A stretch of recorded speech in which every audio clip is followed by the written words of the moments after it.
Altro video di League of Legends, signori. Dopo il team femminile che abbiamo visto l'altra volta, abbiamo questo video qua di Going Indie. League of Legends should be dead by now. Come ben sapete, io sono nato, cresciuto, veramente morirò come influencer di League of Legends. È un gioco che amo e odio allo stesso tempo, come penso il 99% delle persone che ci giochino. E udite udite, questo gioco esiste dal 2009. Esatto, esiste dallo stesso tempo di Minecraft, esiste dallo stesso tempo di Call of Duty MV2. 15 anni di League of Legends. E questo gioco, nonostante tutti i problemi, come è peggiorato negli anni, insomma, potremmo stare qua a parlare di un sacco, una delle community più tossiche al mondo dei videogiochi, eccetera, eccetera. Questo gioco è ancora lì. Quando apri Twitch, quando si parla di esports, League of Legends è lì sul podio, sul piedistallo che si erige e ancora la gente lo guarda e ancora la gente gioca dopo 15 anni. Immortale. Come mai? Vediamo un po' questo video. Carrier can use that. Rumble will be picked up here. Look at it come in. Here comes your initiation. Mamma mia, questa azione dei T1 nel 2017 è una roba allucinante. Ero indietro di 10.000 gol. Però non entrare nei tecnicismi, che c'è gente che magari guarda ma non conosce bene LoL. Per chi non sapesse, League of Legends è un gioco, è un'arena dove c'è 5 contro 5, ognuno col proprio ruolo, e l'obiettivo è quello di distruggere la base avversaria. Molto semplicemente, l'obiettivo è quando spacchi il nexus dell'avversario, hai vinto. Se ti spaccano il tuo hai perso.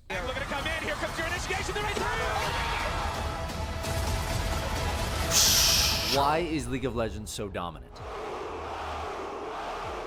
This Titan came out almost 15 years ago, and it still has more viewers and players globally than almost any other. But what's odd is that League's creators weren't developers, and the game they made in the beginning was far worse than their competitors. But Riot knew something everyone else didn't. And it started when they found themselves playing Warcraft 3. To this day, Warcraft 3 is considered one of the most beloved games of all time, creating a real-time strategy experience to rival greats Non ci ho mai giocato a StarCraft Warcraft, and sapete. Age of Empires.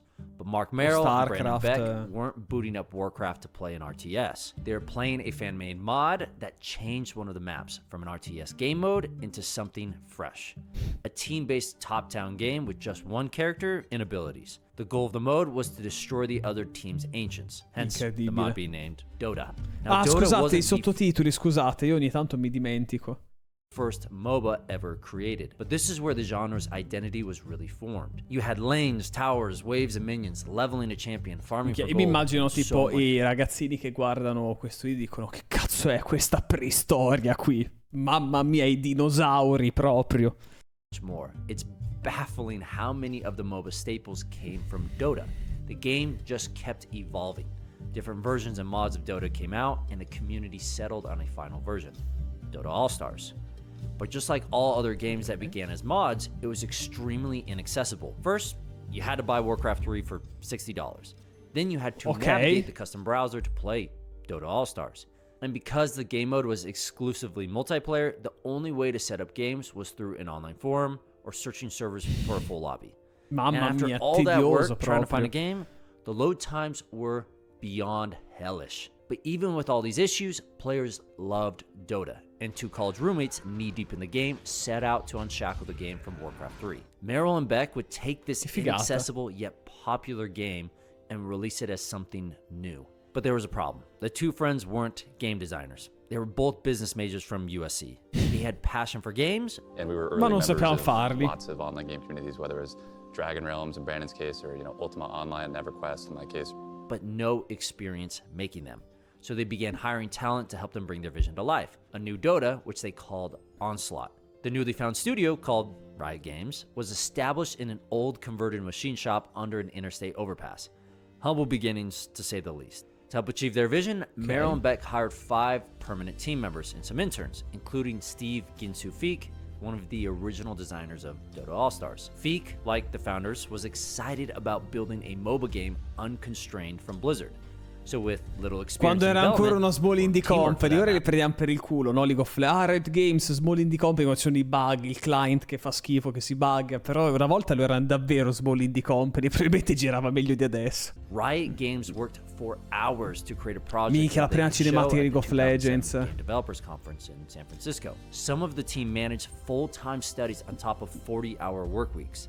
scrambling to put together something presentable for the console. Cioè, questa è l'HUD, ragazzi. Questa è l'HUD di League of Legends ai tempi. Questa è Twisted Fate con QVR. Le stats erano sdraiate praticamente sulla barra degli HP. L'EXP, il menu in basso, cioè, questa HUD qua era inguardabile. Gli oggetti qua sotto. Però ci sta. Questo oltretutto era ancora in alfa nel 2009. Dopodiché uscirà ufficialmente nel 2010 come open beta, mi pare. Correggetemi se sbaglio, come sempre. E nel 2011 ci iniziò la prima stagione, la prima season di League of Legends. Questa è veramente la preistoria, ragazzi.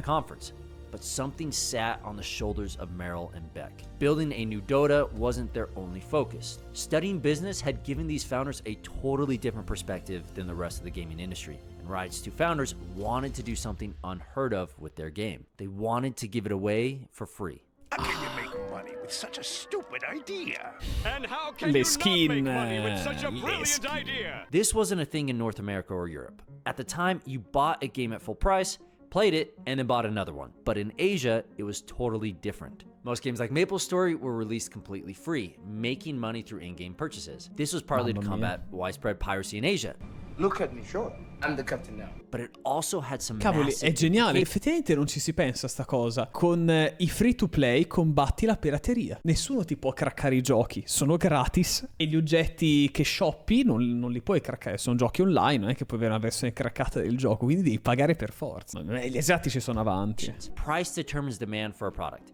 Games with the high price tags have a natural barrier to entry, limiting your player base. But free-to-play games don't have this problem. They maximize demand by minimizing the price to zero. This was Merrill and Beck's idea. They looked at Dota as a live service instead of a modded product. They knew there were thousands of dedicated Dota fans, but to really move beyond a niche genre, which also had a large learning curve, their game needed to be free-to-play. Planning on making money by monetizing in-game cosmetics. Anche perché se ci pensate, ora non so quanto conosciate League of Legends, ma League of Legends come gioco, era così ovviamente anche Dota, suppongo, forse Dota ancora peggio. Cioè sono giochi complessi da imparare. Se LoL non fosse gratis sarebbe un grosso problema, perché la curva di difficoltà di League of Legends è altissima. Cioè tu entri in un mondo dove la gente è studiata. Io gioco da 11 anni a League of Legends. Mi fa ridere ogni tanto qualcuno che tipo mi chiede consigli su come migliorare. Da quanto giochi? Da un mese. Brother, poi il primo consiglio è gioca per altri 3 anni, poi torna a chiedermi consigli. Capito? Una roba impensabile. Cioè pensate oggi, c'è gente che gioca da più di 11 anni. Se fosse a pagamento sarebbe un disastro, perché sapete quanta gente scarica LOL, poi lo abbandona, poi magari lo riprende più un'altra volta, poi lo scarica con gli amici, si rompe il cazzo. Cioè se fosse a pagamento nessuno inizierebbe un gioco così difficile, con una community così tossica, oltretutto un poco user friendly, perché quando la gente, cioè se tu guardi Call of Duty Warzone, Fortnite, tutti questi giochi qua, cioè tu devi sparare. Cioè hai guardato 5 secondi di live e già capito cosa devi fare, capito? La gente che mi segue, mi guarda giocare a LOL, mi chiede cosa devi fare in sto gioco, non è chiaro. No, non è chiaro. Io la prima volta che guardai LOL in assoluto, stiamo parlando del 2013, prima che iniziasse a giocare, io penso fosse tipo World of Warcraft, cioè tipo un MMORPG dove vai lì, farmi e poi shoppi le cose, livelli il personaggio, tipo un MMORPG. Invece è tutt'altra cosa. Skins, but there's just one problem. Most of North American publishers were scared of the free-to-play model, even though it was prominent in Asia. It just wasn't a proven business model in America yet, and publishers hated giving content away for free. So Riot, building a new game with an unproven business model was just too risky, and publishers were out. I hate it. I'm out. Every publisher Riot went to was confused by the concept. They would ask, where's the single player? Why is it free to play? What console will it be on? None of them understood the vision or business model. Il gioco è gratis, è multiplayer e si gioca su computer. Su computer. Nel 2000, ma sei pazzo. Forward was obscure and unknown, but the publisher's lack of faith may have been the biggest blessing for Riot. Dov'è il Since single Black player? wouldn't compromise on free-to-play and no publisher would back it, they decided on a different approach. They would publish the game themselves. But to do that, they needed money. Lots of it. So they went to investors. Here they found some people that saw their vision, individuals unshackled by the trends in the industry. For context, the game wasn't good at this point, nor did it have appealing assets or visuals. I come in, they have nothing. They had a wireframe, kind of. They had a design, and they had a pitch. And they started to go through their pitch, and it was unbelievable. But investors could see the business model and the gem Riot had created. Cioè sono andati a cercare i soldi, praticamente fare degli investitori nel loro progetto senza avere un cazzo. Guarda, noi vogliamo fare questo. Cosa avete? Ma niente. Now renamed to League of Legends Clash of the Fates. And they understood not only the free-to-play concept, but they understood how to bring an audience to the table to prime the pump of free-to-play. So Riot secured millions in funding, not because their game was good, but because of the business model. The threat of closing their doors was finally gone, but their challenge was far from over. Riot had a tough battle ahead, because another team was hard at work developing a competitor. S2 Games also saw the potential of MOBAs, and were collaborating to create their very own standalone game, called Heroes of Newerth. They had something Riot didn't experience. Merrill and Beck knew they were in trouble. Heroes of Newerth had more polished art, animations, and VFX. Not to mention, Heroes of Newerth had some of the original Quella roba lì rispetto al primo League of Legends era oro. Il primo LoL aveva una grafica orribile. people behind Dota, including the OG creator, IceFrog. Merrill and Beck were distraught, and it got even worse when both companies offered a free pre-release around the same time. Players compared Riot's MOBA with S2, and it couldn't be more obvious which che balla lì così. Heroes of Newerth dwarfed League of Legends, immediately pulling in double the numbers. Well, hang on, you've just... No, I like it. This is brilliant, but I like this. Nothing was going Riot's way, and League appeared to be down and out. But then something happened that gave Riot hope. S2 announced that Heroes of Newerth would be full price game, $30 on release. Half the player base left immediately. Many MOBA fans in Southeast Asia couldn't afford a full price game. Why keep playing a game if you couldn't buy it? So many moved to Riot's free MOBA. New fans around the world poured in, many from Asia, but also from the West, where players were eager to try this brand new game for free, a rare thing to see in the States.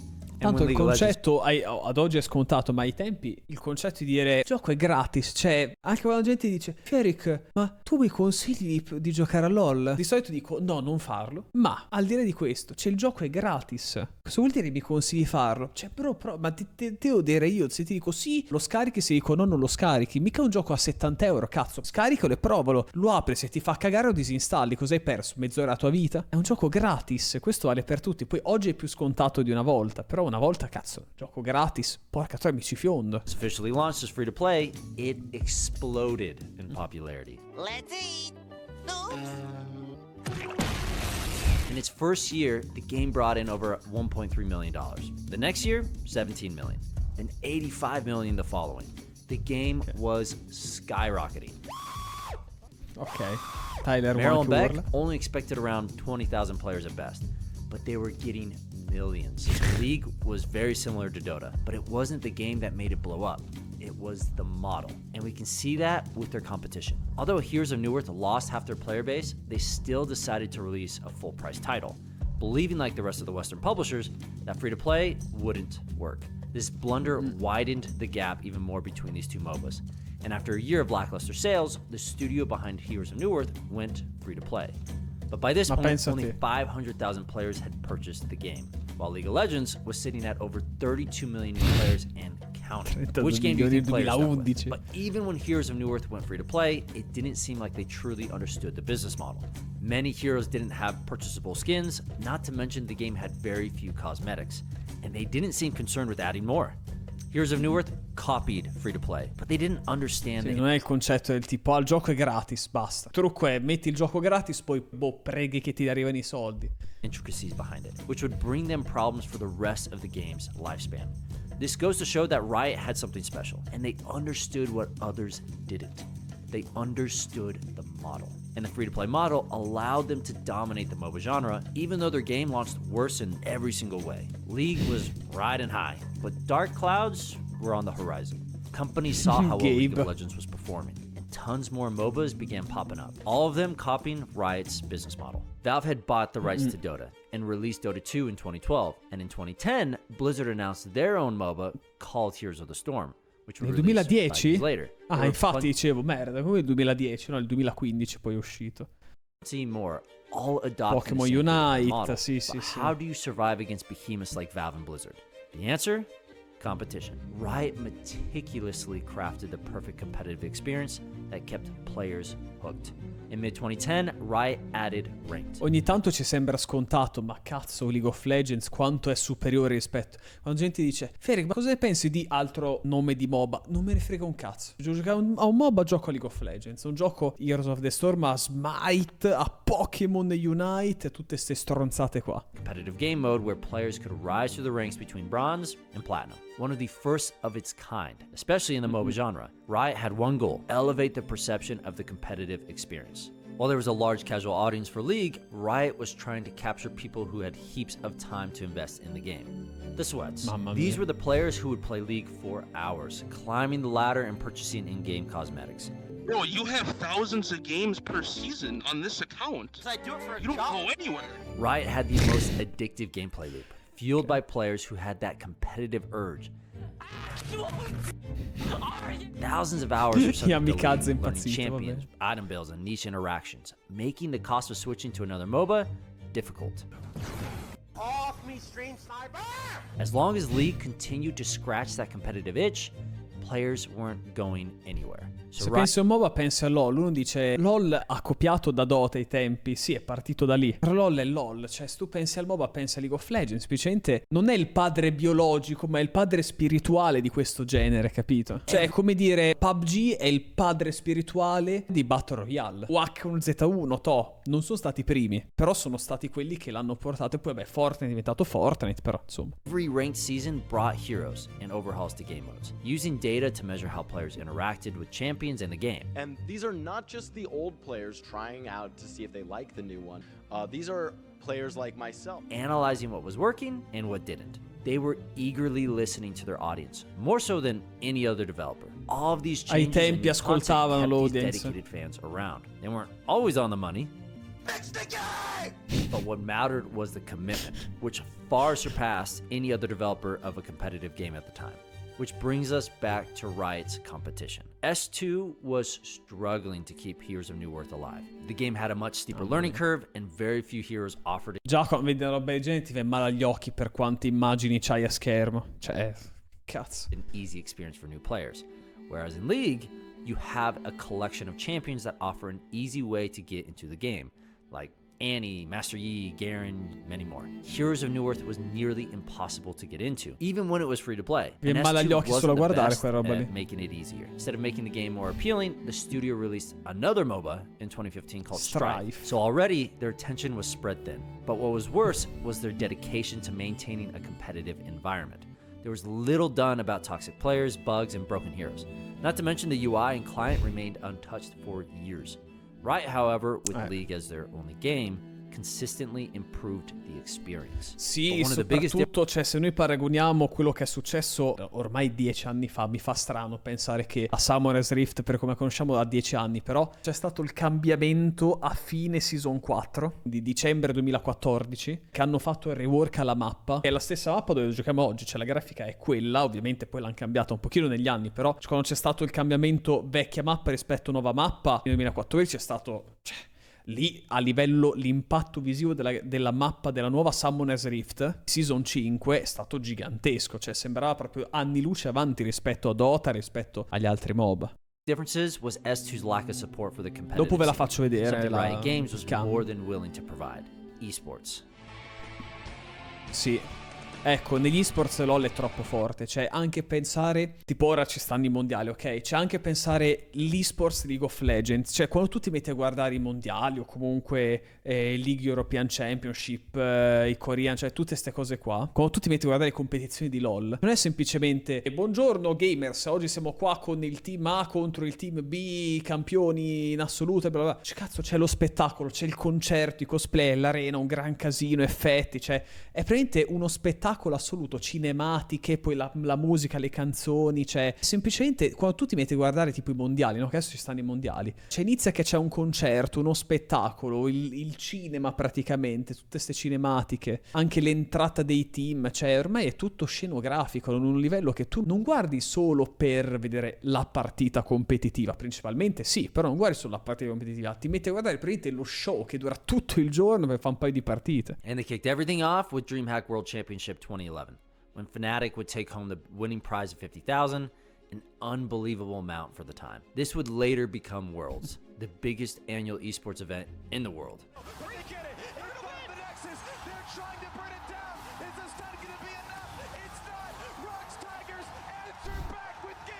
Riot was one of the first to invest into the esports scene. Big events, high production values, È quello che dicevo, prize appunto. pools. Giving players an example sì, to look anche i to, prize which pool. raised that competitive ceiling even further.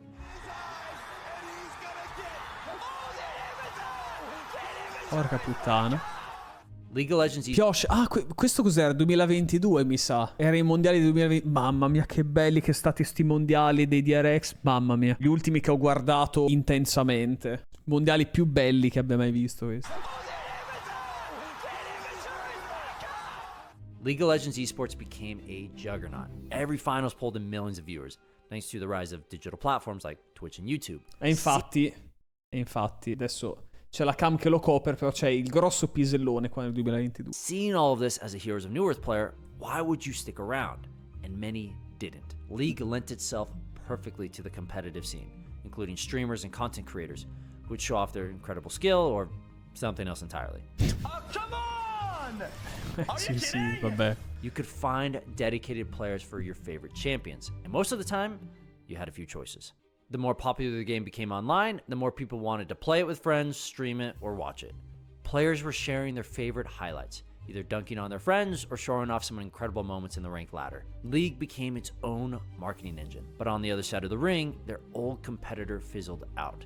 Sadly, Heroes of New Earth closed their doors on June 20th, 2020. But all this begs the question, how is League of Legends still a juggernaut today? Every other competitive game began doing what Riot is doing, pushing the pro scene, attracting sponsors, and hosting huge events. While the action of these companies looks similar to League, Riot's goals are totally different. Today, League of Legends is still at the top of Twitch. And while other esports scenes like Overwatch are dying, Riot still has the biggest esport event in the world. L'unico Gotti a cui hanno chiuso i server, mamma mia. What is Riot doing differently? The answer? Lost leadership. This is where a company strategically loses money in one area in order to gain more profit in another. For example, a grocery store might sell milk at a loss, but make profit on all the other things you buy while you are there. It's common in retail, but can apply to all kinds of businesses, including video games. League esports scene is not profitable. In fact, it never has been. These events they put on do something important. Sì. They elevate the competitiveness around League of Legends, which compels players to buy more cosmetics. That's why League Esports continues to be huge. Sì, e poi in generale quando innalzi così tanto il nome di, in questo caso League of Legends, un videogioco, poi un attimo farci le serie tipo Arcane, come ho detto tutti gli spettacoli che fanno lì, le canzoni stesse, cioè ormai è diventato un brand gigantesco che tanta gente, ma pensare Arcane penso sia proprio l'esempio perfetto, c'è tantissima gente che non ha nemmeno mai giocato League of Legends, alcuni che non sapevano nemmeno cosa fosse, che hanno visto Arcane, che lo hanno amato, oppure che hanno iniziato a giocare League of Legends grazie alla serie Arcane. Are shutting down. Blizzard was trying to grow profits in esports, while Riot was trying to grow profits in League of Legends. Anche la collaborazione che hanno fatto con Linkin Park, esatto, di quest'anno, cioè all over the place, using lost leadership to generate buzz and raise brand awareness. Since 2014, Riot has worked with popular artists to create viral songs for Worlds sì, each gli Imagine year. Dragons. In 2014, they worked with Imagine Dragons. The next year, Nikki Taylor, then Zed, and many more. These songs garner hundreds of millions of streams, and occasionally, billions. Riot has applied these techniques to all aspects of League, from competitive events in Worlds to world building and characters with Arcane on Netflix. They even use these techniques to promote in-game characters who were falling behind in popularity. None of these viral techniques need to be profitable. Instead, they all help grow the brand. Hey, let's make a K-pop group. So we took 4 champions, we put them in a K-pop group, we gave them new looks, new skins in our game, and a lot of players who don't typically play Akali would go and flock to this. Further encouraging people anche to sta try out cosa the qua. game. Hanno creato un gruppo K-pop con i campioni di LoL, ragazzi. Players all the more reason to keep playing. Additionally, these marketing ventures have brought in new generations of League players. People are exposed to all these viral songs or shows and are intrigued to try playing the game. People who never tried League of Legends, pick it up. These were crazy business moves, but they paid off. Riot is focused on keeping the League brand fresh and appealing. And the best part, the strategy isn't a fluke. Riot has done the same thing with their new IP Valorant. viral songs, high budget animations, and huge esports events. Perché hanno capito come isn't as funziona globally ormai. popular as League yet, but it's providing the same brand perception.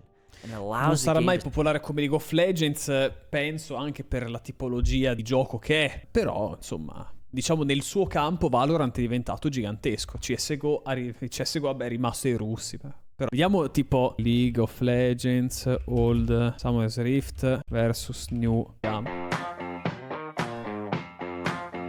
Ah, qua.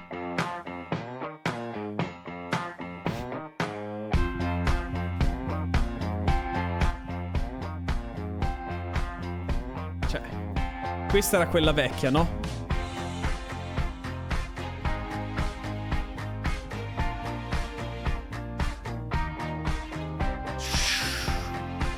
Questa è quella nuova. Cioè, pensare che la mappa di LoL è uguale da 10 anni è incredibile. Cioè...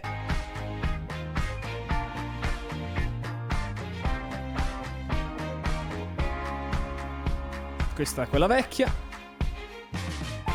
Boom, nuova.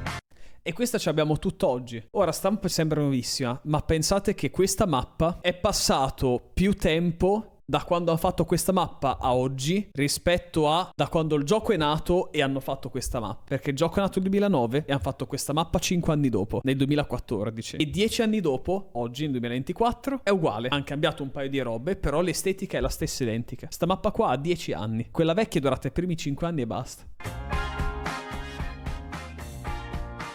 Guardate che differenza.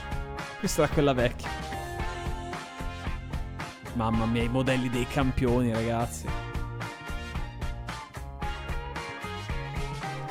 Cioè, e la cosa bella, cioè tu vedi sta roba qua e dici ok, si vede che è un gioco vecchiotto. Mamma mia, il vecchio golem, il blue buff. C'è anche sta roba qua, no? Cioè, quando tu vedi sta roba qua, cioè comunque si vede che come MOBA è moderno. Cioè, fino a prima abbiamo visto tutti il vecchio League of Legends, il vecchio Dota, Starcraft, Warcraft, eccetera eccetera. Sembra tipo la preistoria. Ma pensate, quando LoL ha fatto questa roba qua, che ha ridefinito tutta la mappa, ha rischinato tutta la mappa, era 10 anni fa. Cioè 10 anni fa, fine 2014, gli altri MOBA c'erano ancora la merda.